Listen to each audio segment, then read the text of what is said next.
allez-vous? Parce qu'il y a un certain nombre d'entre vous qui a priori sont malades, donc est-ce que vous avez mal nulle part, vous? Et au niveau du foot, lors de la dernière Coupe du Monde, vous avez été amené à pas mal verrouiller le couloir droit.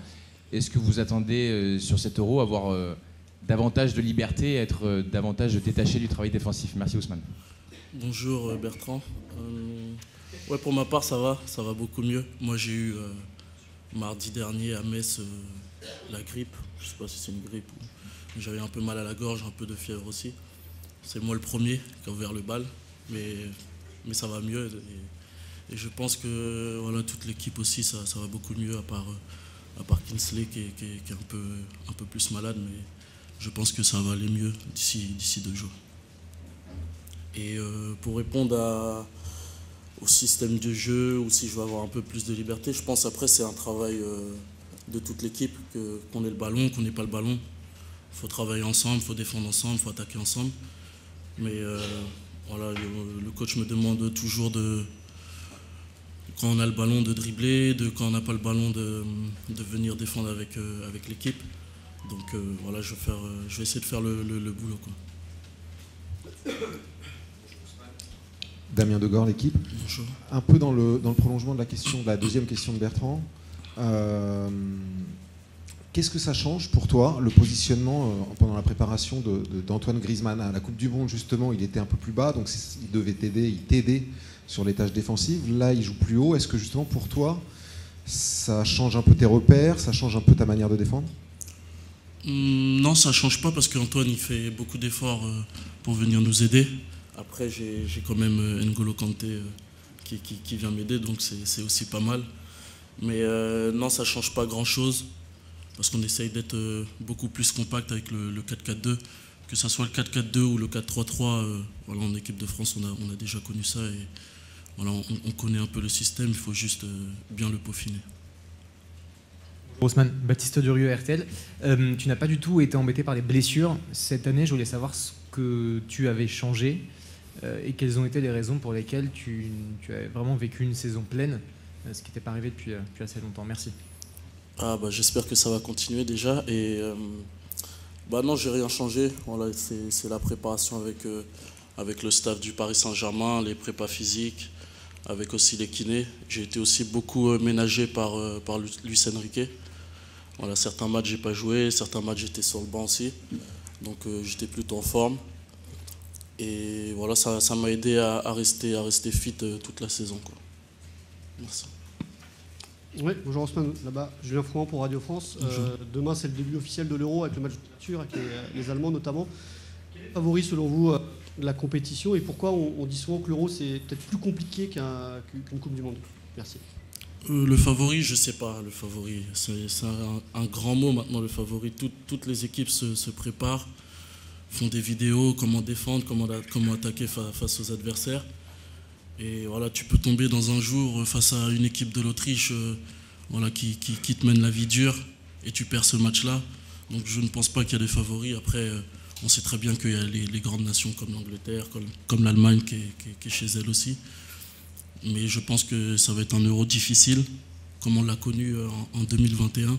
Il peut y avoir aussi des surprises comme on l'a connu en 2021 avec le Danemark, qui allait, je crois, en demi-finale, c'est ça, non? En demi-finale, donc voilà, tout le monde va se préparer et ça va pas être facile. Il va falloir, comme on dit, mettre le bloc chauffe. Bonjour Ousmane, Benjamin Quarès pour Le Parisien, juste devant toi. Bonjour. Par rapport à l'ambiance, tu commences à avoir une certaine expérience des grandes compétitions internationales. Est-ce que tu sens le groupe plutôt bien ensemble, avec une bonne énergie? Et toi, à titre personnel, tu as aussi ce rôle de relais, capable de mettre un petit peu l'ambiance, une bonne atmosphère. On l'a vu dans les vidéos de la Fédé encore ce matin. Est-ce que tu as l'impression d'avoir un rôle particulier vis-à-vis de ça pour créer des moments ensemble qui sont importants pour aller loin dans la compétition? Merci. Oui, bien sûr. C'est ma 3e compétition officielle. Ça fait maintenant 7-8 ans que je suis avec la sélection, donc j'ai un peu plus d'expérience, à part Olivier Giroud, Antoine Griezmann, qui d'autre encore, Alphonse, je crois, Kingsley Coman. Voilà, je suis l'un des anciens. Et comme je le dis tout le temps, il y a toujours une bonne ambiance dans cette équipe. Mais que la compétition arrive lundi et qu'il va falloir se concentrer parce que le match de l'Autriche, il ne va pas être difficile. il va pas être facile, pardon. Ça va être un match difficile parce qu'on connaît cette équipe-là. Voilà, c'est, je pense, dans le groupe, l'une des équipes les plus difficiles à jouer, de par voilà, comment il joue, avec un entraîneur qui connaît très bien son équipe, avec le, comme on dit, le gegenpressing, je crois. Ouais, c'est ça. Et non, ça va pas être facile. Il va falloir rentrer direct dans la compétition pour aller le plus loin possible, quoi. Bonjour Ousmane, sur ta droite, Christophe Remise, Le Figaro, ici. Bonjour. Je voulais savoir ce que tu vois de différent, ou pas d'ailleurs, entre le Kylian Mbappé de la sélection et celui que tu as connu en club au PSG. Non, pour moi, c'est toujours le même. Il a toujours le sourire. Moi, je parle tout le temps avec lui, chaque minute, chaque seconde, je suis avec lui. Donc, non, pour moi, c'est toujours le même. Voilà, il est concentré. Il a été concentré avec le Paris Saint-Germain. Alors, on est allé en demi-finale de Ligue des Champions. On a gagné les 3 titres en France. Et voilà, il sait que l'euro est important. Que ça fait, comme il l'a dit, 24 ans que l'équipe de France a pas gagné cet euro. Donc ça commence à faire beaucoup. Et voilà, il est concentré pour amener cette équipe, pour nous pousser aussi à aller jusqu'au bout. Bonjour Ousmane, Loïc, Infosport.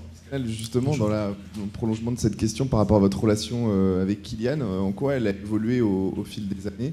Une partie du public qui a en mémoire vos débuts ensemble en bleu, est-ce que ça chambre un petit peu plus aussi depuis l'officialisation de son transfert au Real? Et puis ce soir, c'est l'anniversaire de Kingsley Coman, et malgré le fait qu'il soit malade, est-ce que vous avez prévu quelque chose pour ça? Sur la question sur Kylian, non, rien changé depuis qu'on se connaît. On a toujours eu une très bonne relation. Je connais sa famille, il connaît la mienne aussi. Et voilà, tout se passe bien. Et non, il n'y a pas eu de chambrage. Kylian Mbappé, je le connais depuis trop longtemps maintenant. Qui signe au Real Madrid, moi, ça ne me choque pas. Depuis tout petit, il a des posters du Real Madrid dans sa chambre. Donc non, ça ne m'a pas choqué qu'il signe au Real Madrid. Après, pour l'anniversaire de Kingsley, on n'a rien prévu encore, mais ouais, je pense qu'on va lui faire un petit gâteau pour que le chef lui ramène dans sa chambre. Bonjour Ousmane, Nicolas le gardien de Sud-Ouest ici. Bonjour. Vous êtes partie des dernières équipes à entrer en lice lundi, vous êtes là depuis hier. Comment on vit ces heures? Est-ce qu'on est déjà un peu dans le match? Est-ce qu'au contraire, faut temporiser? Comment vous vivez et comment tu vis ça, toi? Oui, on va regarder les premiers matchs de l'Euro tous ensemble. Après, non, on le vit bien. On a une bonne semaine pour préparer ce match face à l'Autriche. Et voilà, on l'a vu dès l'entraînement d'hier avec le coach qui paye beaucoup d'envie dans la séance. Voilà, on sait que la compétition va commencer. Et voilà, je pense qu'on est serein et concentré pour le match de lundi qui arrive. Bonjour Ousmane, Yves Leroy pour le journal L'Équipe. Avant le départ, vous avez posé devant une fresque représentant des supporters de tous horizons pour une photo. Est-ce que ce cliché prend une dimension un peu particulière avec l'actualité politique française? Comment? J'ai pas entendu. Vous avez posé avant de partir devant une fresque avec des supporters de tous horizons, 100 supporters je crois. Est-ce que ce cliché prend une dimension particulière du fait de l'actualité politique en France? Non, je pense pas. Voilà, c'était quelque chose que voilà, la FFF voulait. Et voilà, on a fait la photo, on était très contents, tous ensemble. Ça a fait plaisir à tout le monde et puis voilà, sans rien de plus. Bonjour. Dans le prolongement de cette question, l'extrême droite est aux portes du pouvoir en France. L'extrême droite est traditionnellement raciste. Est-ce que tu as envie de te positionner par rapport à cela? C'est pas que je vais pas me positionner, mais voilà, je pense que la situation en France, voilà, la sonnette d'alarme, je pense qu'elle a été lancée et qu'il faut, je pense, se mobiliser pour aller voter tous ensemble. Comme j'ai vu, je regardais le journal de 13h il n'y a pas longtemps, qu'un Français sur 2 ne vote pas, et je pense qu'il faut se mobiliser à aller tous voter. Et voilà, les législatives vont arriver. Voilà, la FFF va mettre en place quelque chose pour que on aille voter, par procuration, pardon. Et voilà, je pense qu'il faut se mobiliser à aller voter. Bonjour Ousmane. Juste devant. Non, là. Voilà. Bonjour. Bonjour, Julien Thomaville et DNA. Il y a souvent un débat avec toi assez tranché sur le fait que tu es un joueur qui provoque beaucoup de déséquilibre, qui aime bien le dribble, mais qui finit peut-être un peu mal ses actions, en tout cas pas suffisamment bien. Est-ce que c'est quelque chose, toi, que tu acceptes, ou c'est pas le débat avec toi, c'est pas là-dessus qu'il faut te juger sur tes buts, tes passes D, c'est pas ça Ousmane Dembélé? Non, je pense que, ouais, on me le répète souvent, mais je pense que c'est pas quelque chose qui me tracasse la tête. Voilà, c'est mon rôle d'ailier de créer du danger, d'essayer de marquer des buts et faire des passes décisives. Après, on me l'a souvent dit. Voilà, j'essaye toujours d'améliorer ça. Mais voilà, mon rôle d'ailier, c'est de faire des passes décisives, de marquer des buts et déséquilibrer l'adversaire. Bonjour, Dominique Sérac, le Parisien. L'Allemagne a fait partie de ton parcours professionnel. Qu'est-ce que l'Allemagne a appris aux joueurs Ousmane Dembélé? Est-ce que ça a changé ton jeu? Ça a changé, je pense, un peu, parce que voilà, la façon dont je joue à Rennes et la façon dont je joue à Dortmund, c'était pas la même. Ici, il y avait un nouveau système de jeu où je jouais en 5-3-2 et ça a tout changé, alors qu'à Rennes, je joue en 4-2-3-1. Et voilà, j'ai énormément appris avec un entraîneur que j'aime beaucoup, qui est Thomas Tuchel. J'ai énormément appris, que ce soit sur le terrain et en dehors. J'avais aussi à mes côtés Pierre-Emerick Aubameyang. Donc il y a énormément de choses qui ont changé de Rennes à Dortmund. Pardon. Bonjour Ousmane, Loïc Braillet, RMC Sport. Est-ce que finalement vous êtes habitué à ce statut de favori? Ça fait plusieurs phases finales maintenant que vous êtes désigné comme la grande nation favorite en Coupe du Monde ou en Euro. À l'Euro, c'est encore le cas aujourd'hui. Est-ce qu'on s'habitue à ça, ou est-ce que ça reste une dimension particulière à gérer avant l'entrée dans la compétition? Non, personnellement, on n'en parle pas avec le groupe. Voilà, que les personnes disent qu'on est favori. Franchement, ça rentre et ça passe. Voilà, la vérité, tout le monde le sait, c'est sur le terrain. Comme je l'ai dit, tu peux tomber contre une équipe comme l'Autriche ou, je sais pas, le Danemark, voilà, qui te mène la vie dure dans un match, et tu perds le match, tu rentres en vacances. Donc voilà, le statut de favori, non, ça rentre dans nos oreilles et ça sort directement. On est plus concentré sur le terrain. Bonjour Ousmane, Samuel Duhamel de M6. Est-ce que tu peux nous dire, avec ton expérience et le début de la préparation, les points forts ou le point fort de l'équipe, nous aider à identifier vraiment l'aspect où les Bleus sont en avance par rapport aux autres équipes de l'Euro? Merci. Le point fort de l'équipe, je pense que c'est une équipe soudée. Voilà, quoi qu'il arrive dans un match, on essaye d'être ensemble.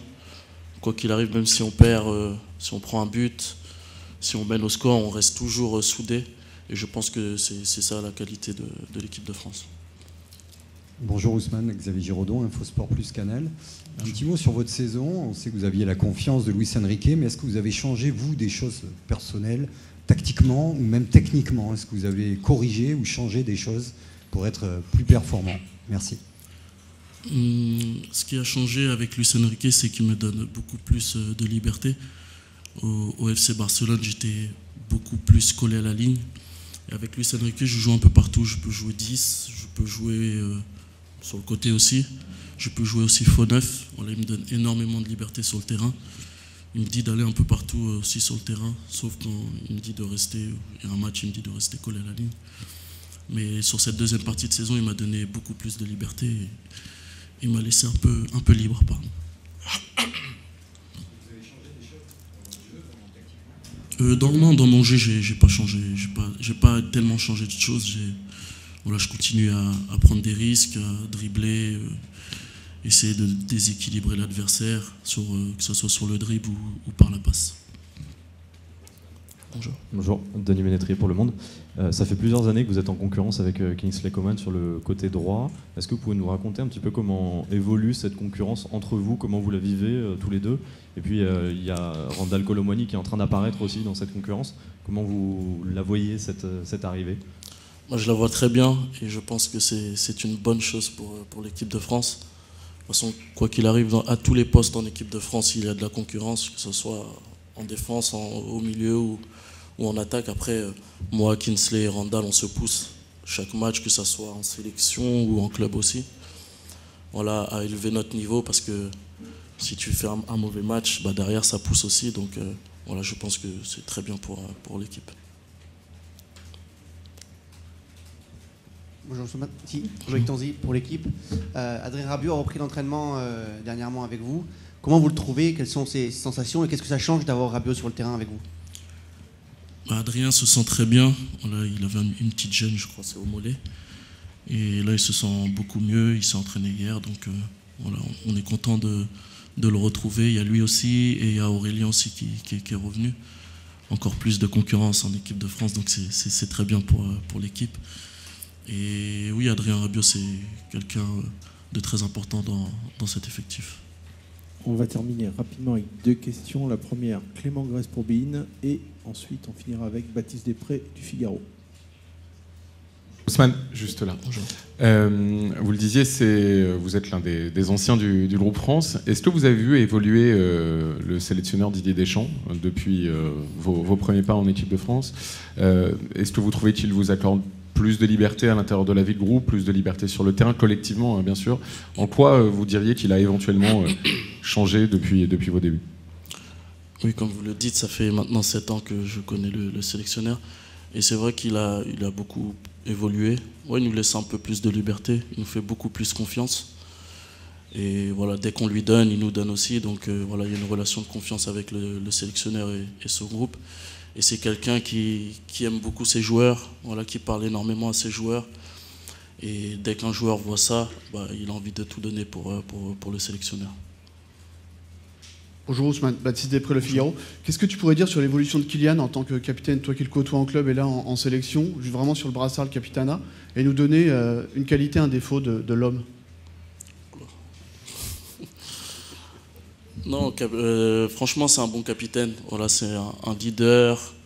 Il donne de la voix quand ça va pas, il le dit. Voilà, il va pas se cacher. Et voilà, il essaie toujours de pousser le groupe, toujours de mettre le groupe dans de bonnes conditions aussi, à tous les joueurs qui viennent d'arriver, les anciens aussi. Et voilà, je pense que c'est un très bon capitaine, lui, et Antoine Griezmann aussi. Olivier Giroud aussi, les anciens, voilà, ils donnent beaucoup de voix pour les jeunes qui viennent d'arriver, ceux qui ne connaissent pas les compétitions comme l'Euro ou la Coupe du Monde. Et après, un défaut, qualité, oula, bah, je ne veux pas tout dire. Hein.